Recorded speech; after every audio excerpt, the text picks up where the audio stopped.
Welcome back to Scouse Farm. And look at that in the background, straight into it, no messing. So I'm still in Wavertree, and if there is a bit of wind on the mic, I am near the site of a former windmill, so it's likely to be windy, but hopefully when I get out onto the road it's not too bad. And I want to talk about or show you around this incredible Edwardian building, which is the Bluecoat School of Wavertree.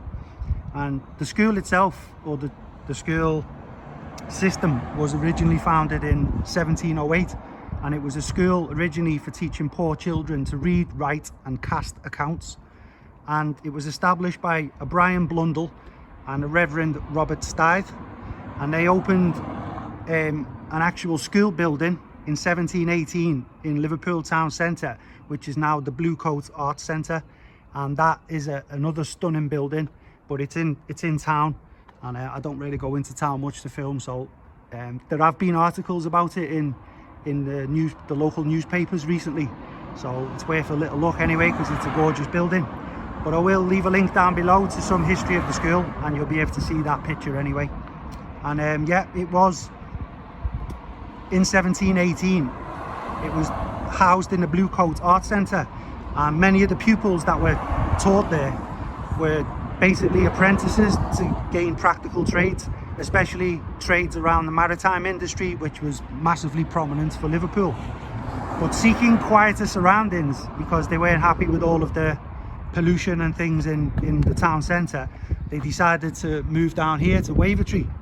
And let me get it out on the other side, actually I'll cross this main road. So they moved to Wavertree for some better surroundings, and a new building was commissioned overlooking the park at the other side, which is over that way. But I'm at the back end of it because that's where the clock tower is. And the designers, the architects, were Briggs, Wolston, Home and Thornley, and they were also the designers of the famous Port of Liverpool building in the pier head. And this building, now I'm over the road, this building that you can see up until this hideous modern edition. So the original brick there behind, next to that, I think it's Kilmarnock willow, I think that is behind there, that tree. This one there, where are we? That one, I think that's a Kilmarnock willow. But that building behind that is part of the original building, which was built and opened in 1906. Some later additions were made to the original school building, one of them being this magnificent clock tower that you can see there. And there was also an addition of the Fenwick Memorial Chapel somewhere inside the school where the kids go to assembly. And it's a grade 2 listed building, this one from 1906, the Edwardian one. And I'm not going to go into all of the history of the school itself, but I'm just staggered by how beautiful this is. And you know, you drive past it often and don't really stop to have a little look, but when you do, I'll walk you around, because there's some parts of it around the side I can show you a bit of a closer look. But being a school and it's the weekend, the gates are locked, so I can't get in there to show you this up close. But oh my word, got some of the coat of arms there on the gate, and then the absolutely fantastic clock tower there. Getting a bit of an echo.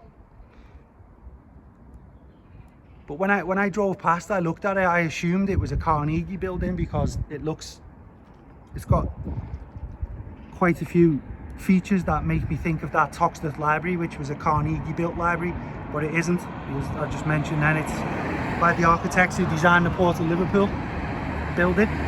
And in 2004, major changes occurred with some previous additions that were built in the mid-1900s, like a swimming pool and a gym. They were knocked down, and then you've just seen that hideous modern bit at the corner where that's what they think progress is, but they've knocked down some of the beautiful old parts of this to build that hideous contraption there, the extensions. And just look at this dome now. Oh, it's fantastic. But yeah, in 2004, when they were doing all of these extensions and additions, they had to sell off excuse me, they had to sell off some parts of it So this southern wing that I'm going to take you to now was sold off, and the money was used to help fund the continued refurbishment of the main school buildings and the additions. Unbelievable. So much detail in there. And yeah, this southern wing where we're walking to now, it's been converted into apartments or flats, or whatever you want to describe them as. And all the money raised through that was used to extend Bluecoat. Let's try and get out the wind a bit if it works. Gorgeous. So yeah, it definitely looks like the Carnegie Library in Toxteth to me, the way it's been put together there. But what a absolutely beautiful building.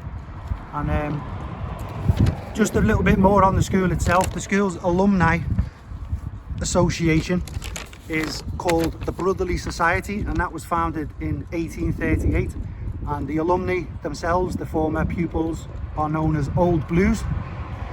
The pupils in this school, they run a term release publication which is known as The Squirrel, and that is just like loads of articles about the happenings and goings on of those in and around Bluecoat.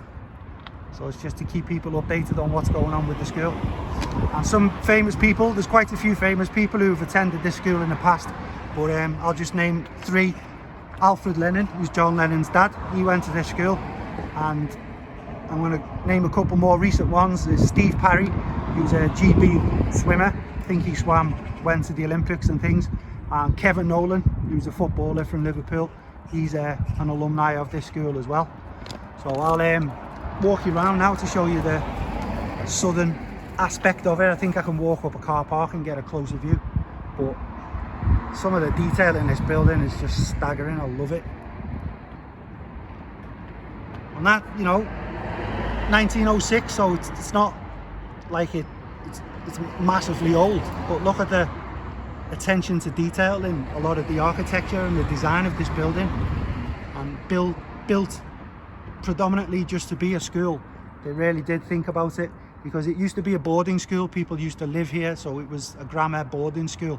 But they did stop taking on boarders, I think around 2002 or something. Can't quite remember, but I will leave a link to some further information down below in the video description. I'm trying to cover the microphone because we're walking down a hill and the wind's steaming up the road where I am now. So let's get you around the outside there. And as you can see, all of these sailboards indicate that a lot of this building at this point has been converted into flats. Let's walk down. I think, yeah, I can get in. Happy days. And I'm out the wind, which is also wonderful.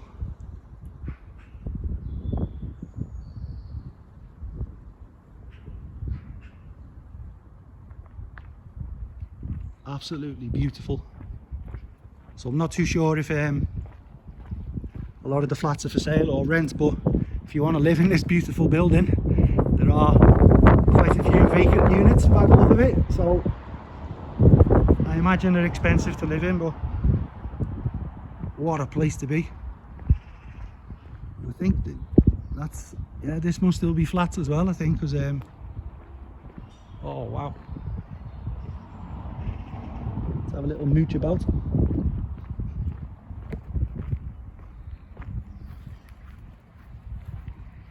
But I won't walk around in there because it is private accommodation. I don't want to poke through someone's window and see them making their Sunday breakfast or whatever else people get up to on Sunday mornings in flats.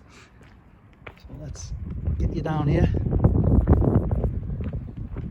And I think I might, yeah I will, I'll be able to show you one of the main reasons for them moving from town centre to where we are now was for the outlook over the park. So instead of pressing pause and risking deleting the video because of my sausage fingers, I'll see if I can look over this hedgerow at the bottom and show you the park area. So yeah, it's quite, I didn't realise this much of it got sold off. You got bell towers up there, I think, from the past. A couple of planes having a race.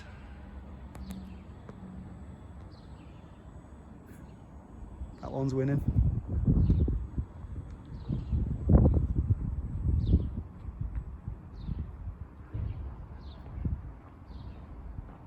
Yeah, there's so many. There must be, no wonder there's so many sailboards. I didn't realise it was this much of the building got sold off for private accommodation.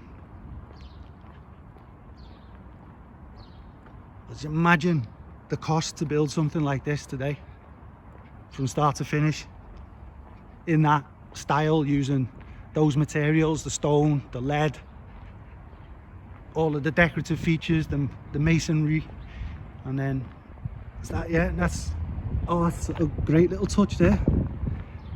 Let's see if you can see it. I can. Got 1906 on the hopper there. I don't know if you can see it, but it's got the date there, 1906 on the hopper, and some more decorative features on another hopper up there. Dabby dozy. And yeah, we'll walk through here. And that is why he chose this site. In fact, I'll go around there. I feel like David Bellamy.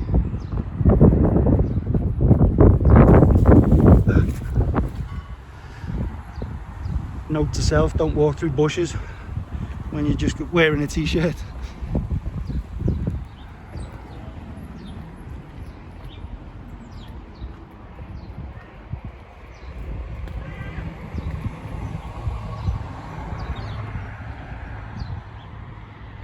And that is why they moved here. Overlooks the open parkland. And that's still part of the school around there, I think. And that is where a lot of the accommodation would have been for the boys and girls. Sometimes it was just boys, other times they allowed female pupils to join as well. So that is why the school got moved from town, because they wanted to be out of the pollution and that. And I think it would be a good place to end the video. So thank you all very much for watching. Have yourselves a great day, and Scouse Farm, we'll see you all again soon.